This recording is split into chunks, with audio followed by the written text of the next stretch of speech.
นั้นยังท่านสมัครมาช่วยกันเนาะเจ้าสวัสดีครับเจ้าว่าแล้วถามหาข้อนะครับได้กาข้าหยาบัดตกว่างครับข้าหยาข้าหยังบัดตกว่างครับ ค่าไวรัสใจเย็นใจค่ายังบ่ตกมน6เป็นกลางธรรมะธรรมโมวะทางธรรมะธรรมโม052010 462อะไรไม่ตกนรกค่ายังบ่ตกนรกฆ่ากิเลสถูกต้องนะครับฆ่ากิเลสต่างหานะบ่ตกนรกโอ้คือสวรรค์ได้ซ้ำสาธุเจริญพรถ้าฆ่าคนอื่นเลยตกนรกเป็นบาปอันนี้บัดตกนรกมีข้อดีดีแล้วครับห้องอ่ะว่ามีละวันสาหน้าก็ว่ากันเสือกขึ้นก่อนคนอื่นเกิดก่อนนะครับจ้าครับ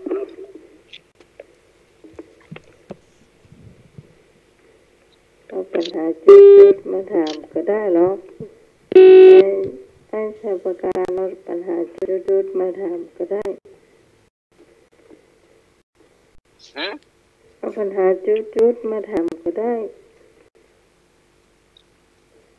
ปัญหาจุดอ้อยเนาะ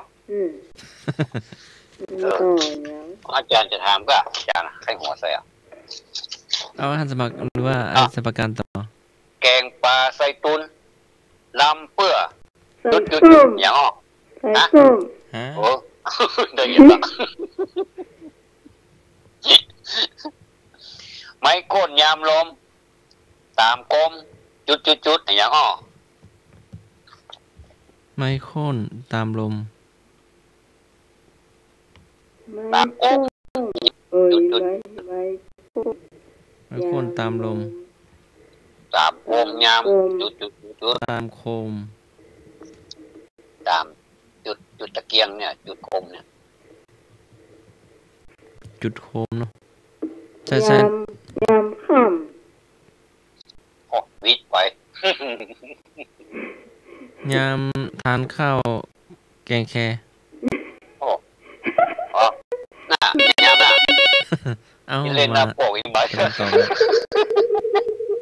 เจ้าครับผมยามค่ำมืดครับยามมืดโอเคถูกละยามมืดนะครับข้อหรอไม้ไผ่ตานักจ้องใจแปลงเกินคนบอกมีเงินจ้องใจจุดอย่างอ้อไม้ไผ่ตานักจ้องใจแปลงเกินคนบอกมีเงินจ้องใจจุดอย่างอ้อใช้แปลงเขินจ้องใจแปลงเขินคนบอกมีเงินก็จ้องใจอย่างแหงเนี่ยแหงมาเลยไอ้นึกไอ้บ้านี่ครับจ้างครับจ้างถูกต้องไอ้หม้อโอ้ไอ้นึกเก่งเลยจ้างเหรอใจฮับจ้างอ่ะคนมีเงินโลดต้องฮับจ้างอ่ะเนาะแล้วแปลงเขินนี่มันเป็นยังไงหน้าตามันไม้ไผ่ตามันนักกว่าแผ่นเกินมันดีแล้วครับมันทนอย่างมันมีตานักอ่ะมันเป็นยังไงหน้าตาเขินอ่ะจ่อเราเอาซี่มันใส่ที่ตาฮะทนขนาดอ่ะแปลงเตียงกันหรือว่าแปลงจะไรครับเขาแปลงเกินเขาแปลงบันไดอ่ะขึ้นลำไยก็อย่างขึ้นต้นไม้สูงเขินนี่บันไดเนาะครับนี่บันไดนะครับบ่เคยได้ยินเนาะบันไดอย่างวัดใจศรีภูมิเนี่ยวัดปันตาเกินแสดงว่าเกิดมีปันตากันนะ เกิน แสดงมันยาวขนาดเนาะเอาใหม่ล้อตายล้อ จ้างกาย พอแล้วบ่ สักคำถามเดียวพอละ ถามเดียวเนาะ ก่อนจะตายคำนี้ขออนุญาตก่อนนะครับ อันตั้งเสาหน้านี้ไปนี่ขออนุญาตเด้อจะขออนุญาตแต่บอกออกอากาศเนาะก็คนหนังมีหน้าก็ว่ากันนะครับเนาะ เจ้า ได้ก็ได้เนาะ เจ้า นี่นะขออนุญาต เจ้า ครูบาอาจารย์เด้อครับใบสารนะครับ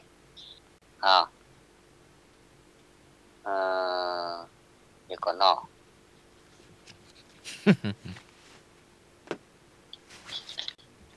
เอาเป็นพักบ่เนาะ เจ้าได้หมด พักแค่มาไว้พักใบบัวบกอย่างใบบัวบกจุดอย่างเป็นกำเมืองใบบัวบกเป็นภาษาไทยจุดอย่างเป็นยาซ้ำในอ่ะ ให้นึกให้มันนี่ เจ้า พักนอกไม่บุญเลยไม่บุญออกไปแล้วนึกประจันละพักนอกครับโอเคครับ เจ้า ตามครับสัญญา แม่อาจอำลา ไม่ ก่อน บุญมีอย่างก่อไม่บุญ มี ถาม อย่าง ก็ ก่อ นี่ก็ไม่บุญมาลาก่อนเปิดก็เอา จ้างมาล้างตลอด ก็หลายๆคนมันก็พอได้อยู่ ได้อยู่เนาะหน้าไม้เนาะอีก5 นาที ช่วงเวลาอำลากันเนาะ แม่ล้างก่อนเนาะเจ้าจ๋าหน้าจ๋าประมาณ เจ้า เรียกใจประกาศไปเด้อ ครับ ดูน้องใหม่ตัวเจ้าแล้วก็นึกหนุ่ยทุกคนที่มันมาหลับนอนเนาะแล้วบ้านดีเจ้ามันกุกกักจบดีเนอร์ไม่เนอร์ เจ้า ครับจบดีมีความสุข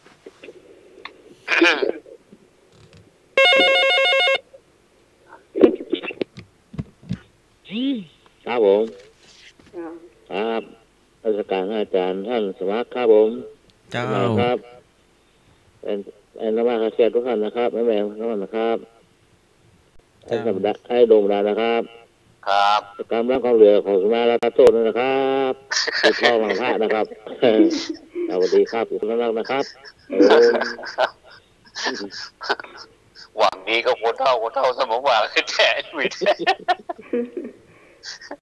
มันต้องมันแซงหน้าดีกว่าจ้ะเจออีแท้นี่โหเกิดเป็นหลายวันอยู่นะเว้ยโอ้มันได้ความ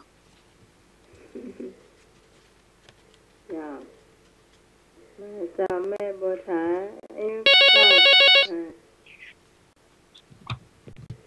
สวัสดีครับ จ้า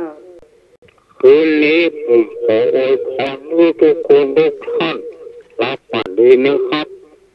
คุณพระคุณเจ้าคุ้มครองรักษา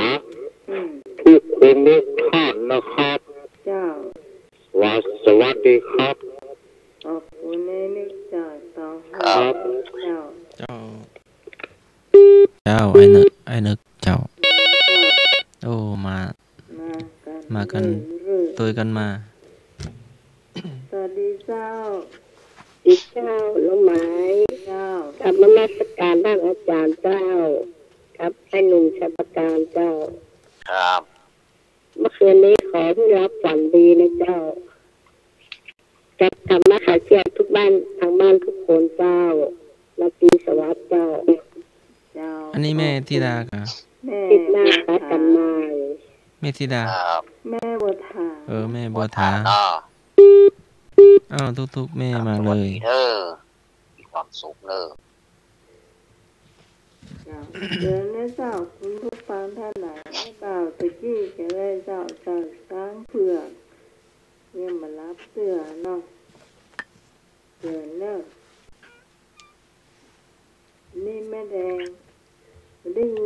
กรรมแล้ว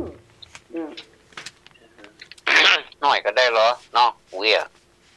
ก็รับไปละกันเนาะว่าใครสบาย ที่โลกน่าเกิดไอ้กลัว เหนื่อยเนาะ เนาะนี่ทำก็คุณผู้ฟังที่มาลากันวันนี้บ่าวเกิดประการนี้ไข้หัวจนน้ำตาออกแล้วกันเนาะ ไข้หัวจนน้ำตาออก ตกกระตกแข่งเกี่ยว เป็นยาพิเศษเนาะยาอายุวัฒนะครับ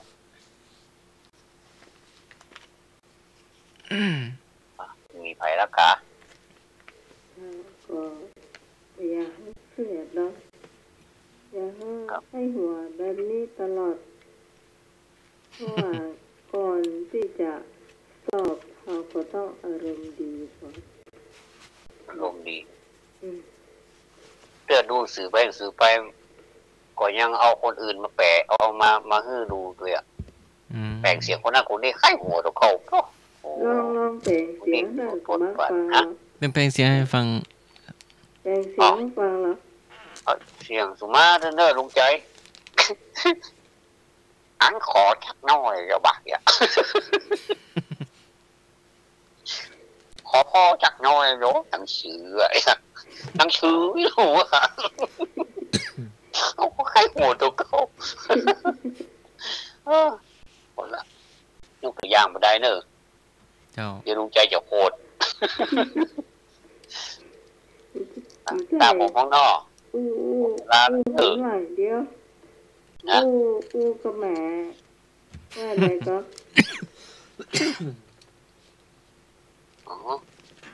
คือเป็นละลองเปล่งเสียงใจก็แม่แล้วอันหมาหมูเองครับอ่ะ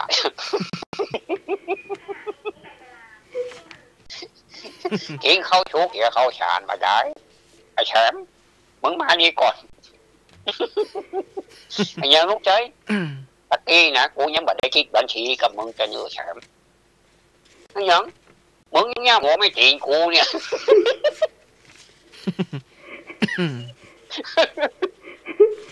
โอ้ลุงใจนิ่งโอ้ลุงใจเอาไปเนี่ยอย่างล้ำไปเหลือ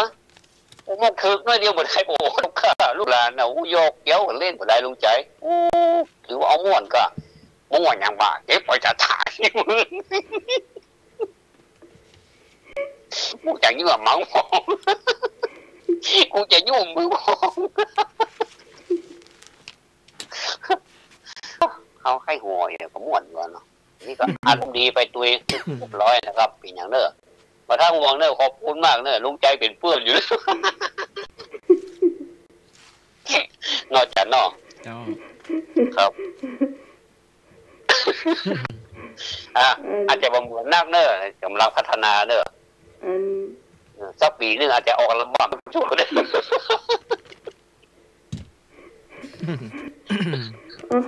ออกอัลบั้มสปอนเซอร์นะจ๊ะออกอัลบั้มหาบี้อ่ะฮะออกอัลบั้มหาบี้เนาะพาบี้อ่ะ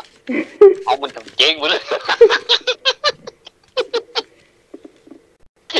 ผมอันนี้ลุงใจเนอะผมเจ๊งแล้วผมจะลาแล้วนะครับ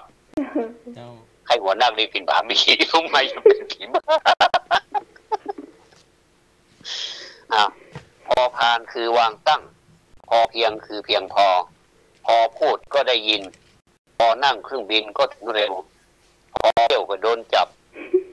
โจรอับก็โดนถูกพอบุกก็ต้องเลี้ยงพอมีปากเสียงก็เดือดร้อนพอฟังพระแสดงธรรมก็มีสุขพอมีทุกข์ก็หาทางผ่อนพอง่วงก็อยากนอนพอถูกอ้อนวอนก็อ่อนใจกับวันนี้ปากลำกำเหลือไปใหญ่หนุ่ยว่ากี่พอตุ้ม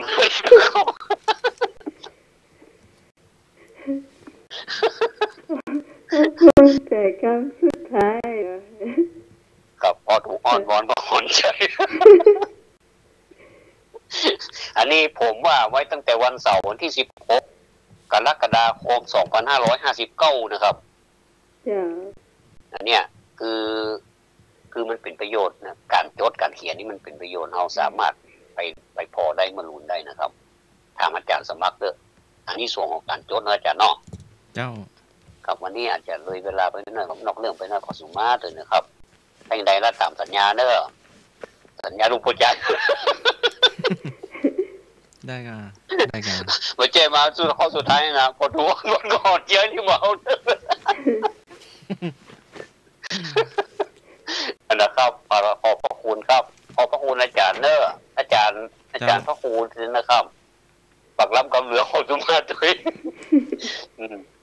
แล้วก็อาจารย์สมัครเลยนะครับนมัสการนะครับวันนี้น้องใหม่นะครับขอบคุณอาจารย์ประการนะครับขอบคุณเป็นบ่าวเธอประการนะที่มาช่วยจนจบรายการเนาะต่อไปเป็นท่านสมัครเจ้า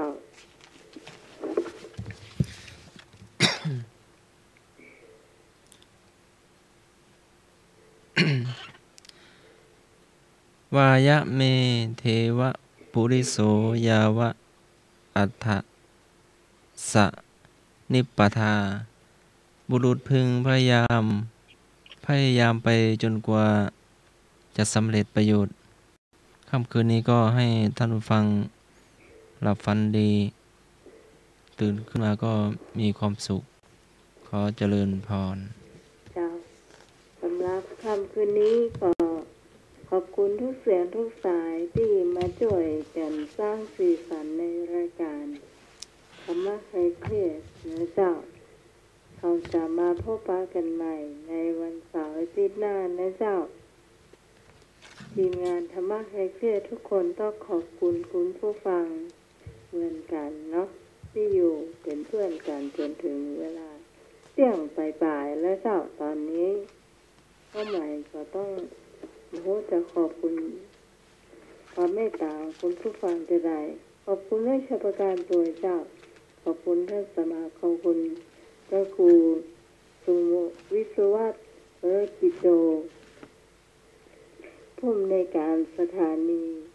ผู้ควบคุมเสียงเลือกเพลงคุณผู้ฟังได้ฟังตัวสำหรับพระเจ้าพิสมัยสุริยรอนเจ้าจากบ้านลำปานตำบลเมืองแก้วอำเภอแม่ริมคงลาคุณผู้ฟังไปก่อนเพียงต่ออีกพากันใหม่เจ้าวันเสาร์อาทิตย์หน้าและเขาจะลากันด้วยเพลง